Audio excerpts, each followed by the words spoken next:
this level? Okay. Excellent. Can everybody still hear me? Alright, I'm afraid we have a microphone, but we have no microphone clip. So you're going to have to bear with me for a little bit of this. So we talked a lot about the confusion that these Union officers were facing as they were forming their men up to assault.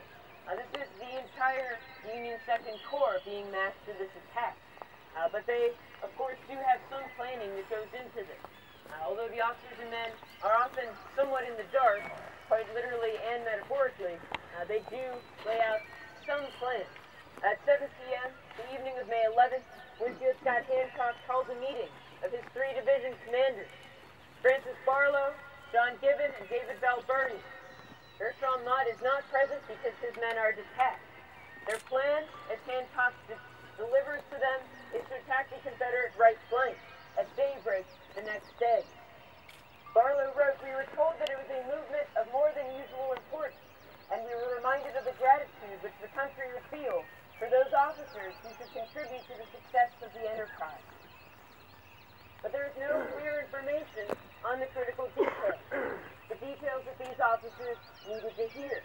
Those of you who are with us, as we talked about Emory Upton's attack on May 10th, realize that the clarity of detail given to the officers and given to the men is critical to a successful attack.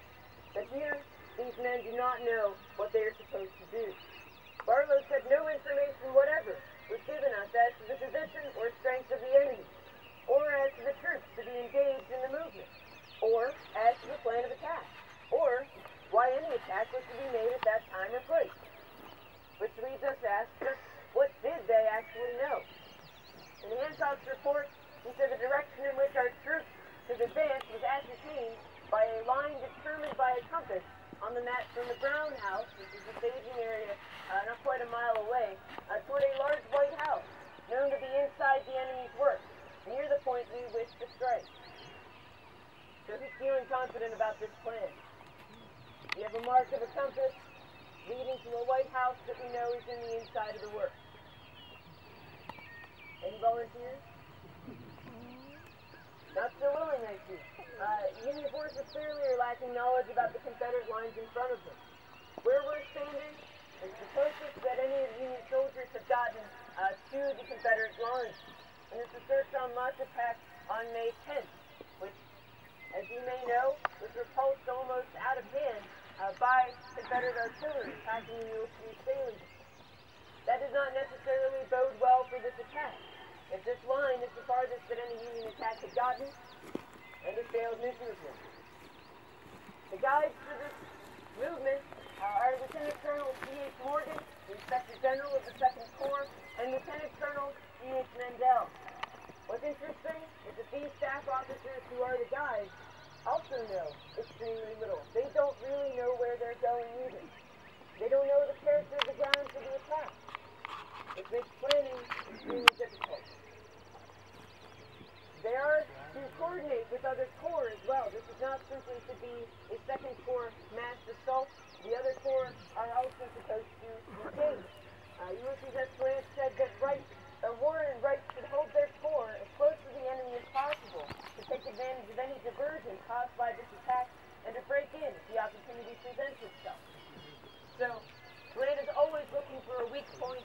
Here, he says that if this attack is not enough to break the Confederate lines, everyone else should be attacking as well, or looking to take advantage of any confusion on the part of the Confederates, any weakening of any other point on the line, so that they can charge forward in an attack likewise.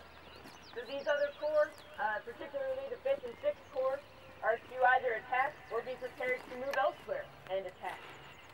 The 9th Corps is also, on the far end of the line, supposed to make demonstrations, or to attack vigorously if they can. So this attack is primarily launched by the 2nd Corps, and we generally think of this as being a 2nd Corps attack, but it does take on a life of its own, and eventually begins to incorporate a large number of men in the 6th Corps, and the other corps are making demonstrations or attacks along their lines.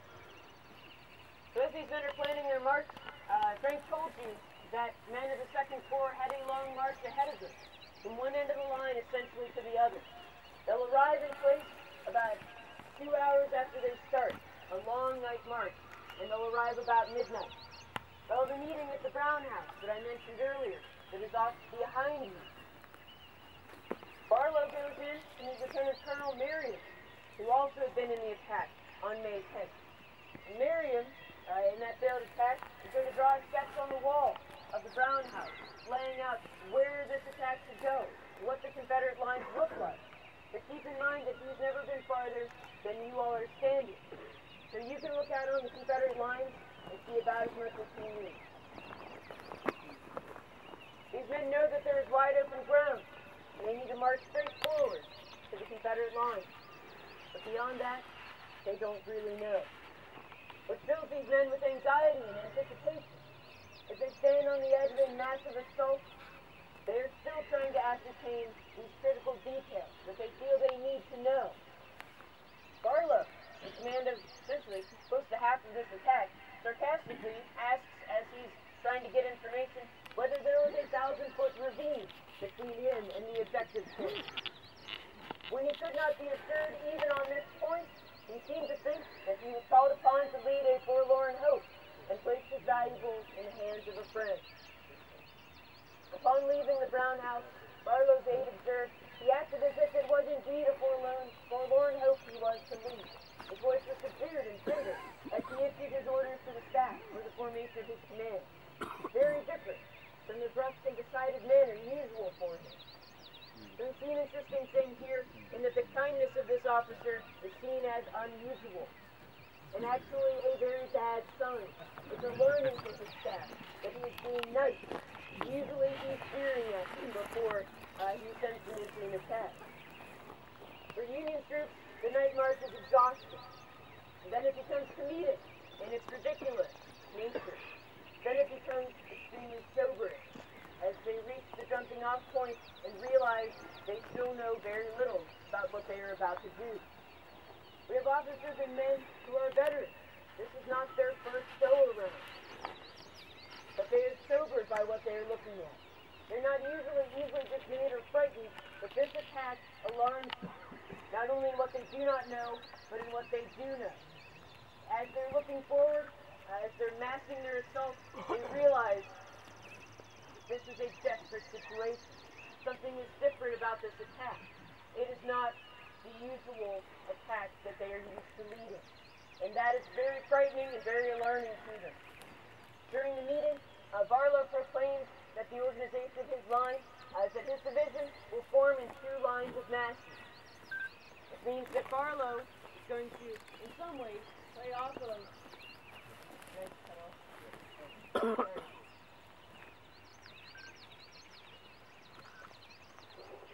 There we go. Okay. Can everybody hear me again? Yeah. All right. So Barlow... sorry, Bill.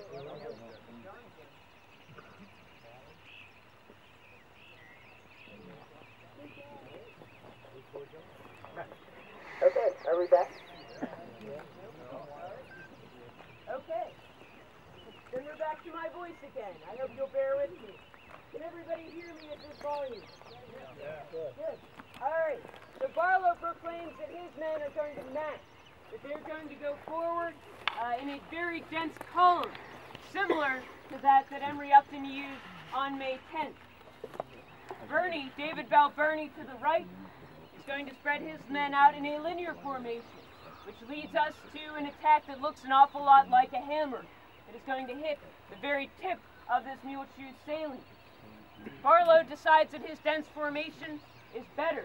He said our solid formation is better adapted to quick marching and to a final rush than was the long line of Birney's division. Barlow, again, perhaps influenced by Emory Upton's attack. He said, if I am to lead this assault, I propose to have men enough when I reach the objective point to charge through hell itself and capture all the artillery they can mass on my front. So as this hammer blow begins to be prepared to fall, it is set to move forward at 4 a.m. 4 a.m. in our time would be just after we started this tour, about 5:11. The attack is delayed due to excessive fog until 4:35 a.m., which would be about right now. This attack is stepping off. How do you feel? I heard hungry and I heard worried. Hungry I can't help you with. But the anxiety, I can say, was felt by many. Hancock will very soberly, very somberly say to his men, to your command. There is no inspiring speech. These men know what is coming, and they are not happy. Note the very solemn way that all of these officers approach this attack. They have a great fear that their men will not be coming back. They move through this area, they hit the Confederate picket line, keep on going. Hancock's report said that the attack from here, it continued up the slope, about halfway to the enemy's line, when the men broke into a tremendous cheer. Spontaneously taking the double quick, they rolled like an irresistible wave into the enemy's works, tearing away what abatis there was in front of the entrenchments with their hands, and carrying the line at all points in a few moments, although it was desperately defended.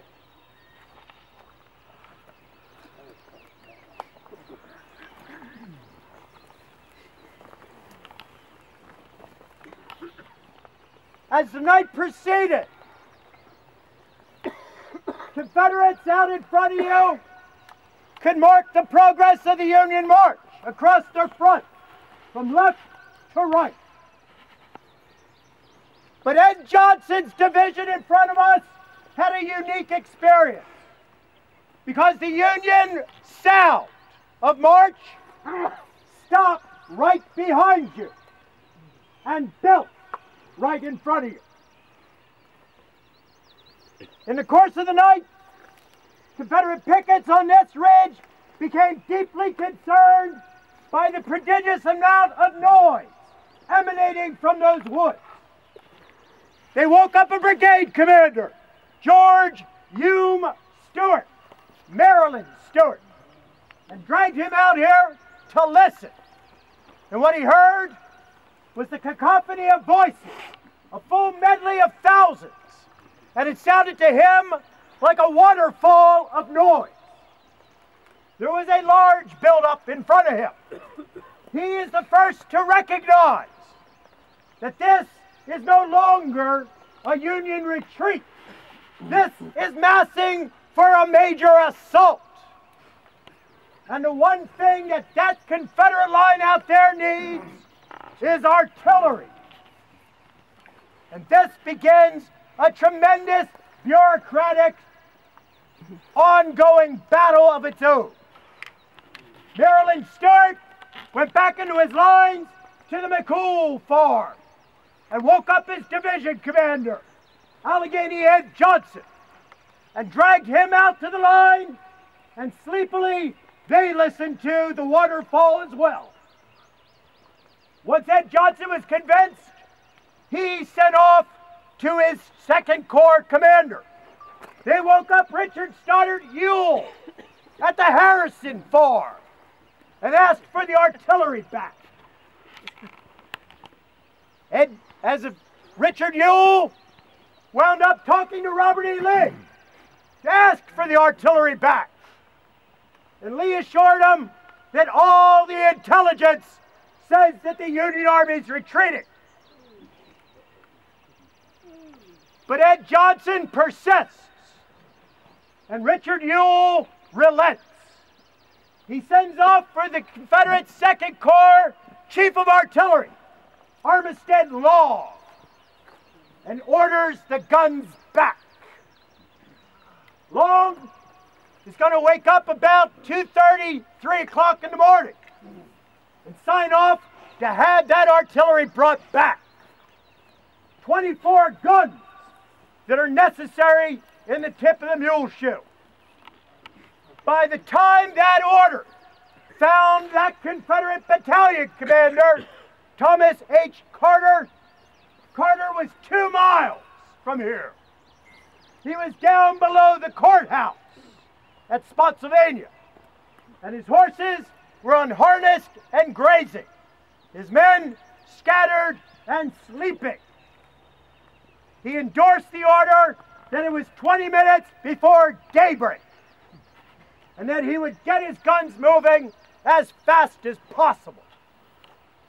As much as Robert E. Lee did not want to engage in a foot race, the foot race that brought him here, he is now engaged in a foot race anyway.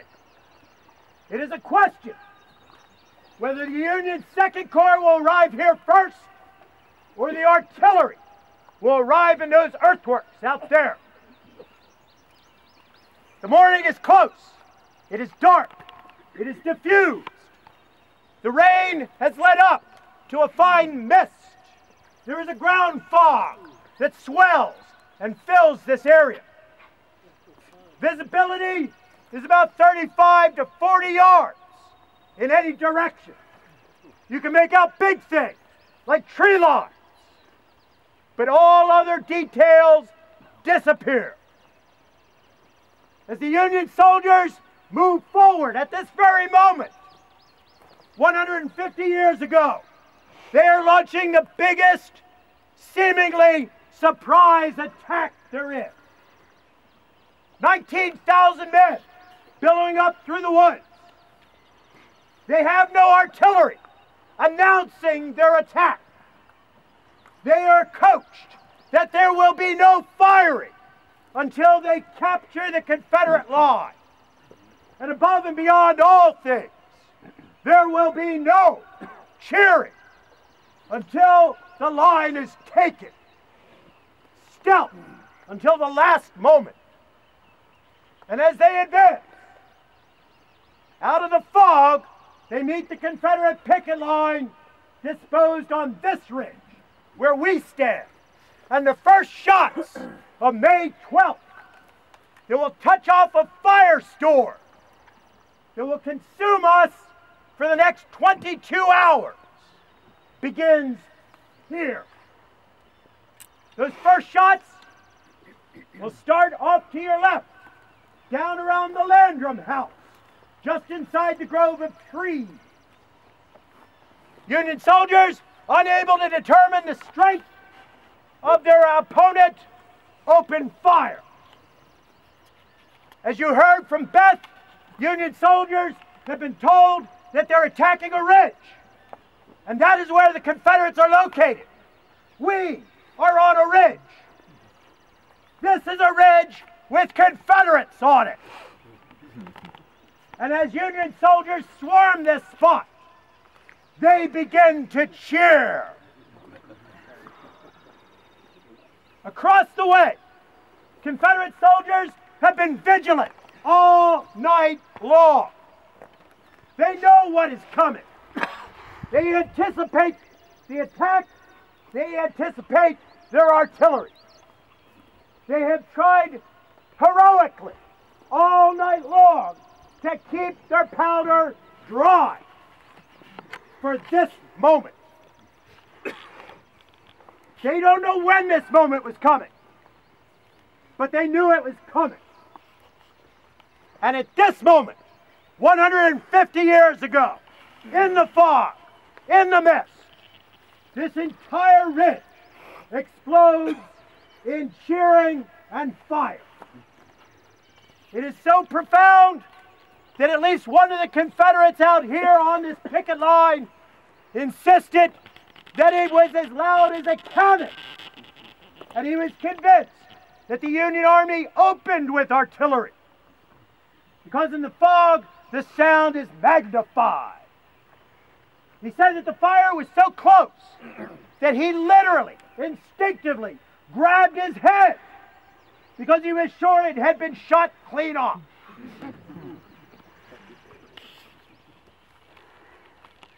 Other Confederates along this ridge line can hear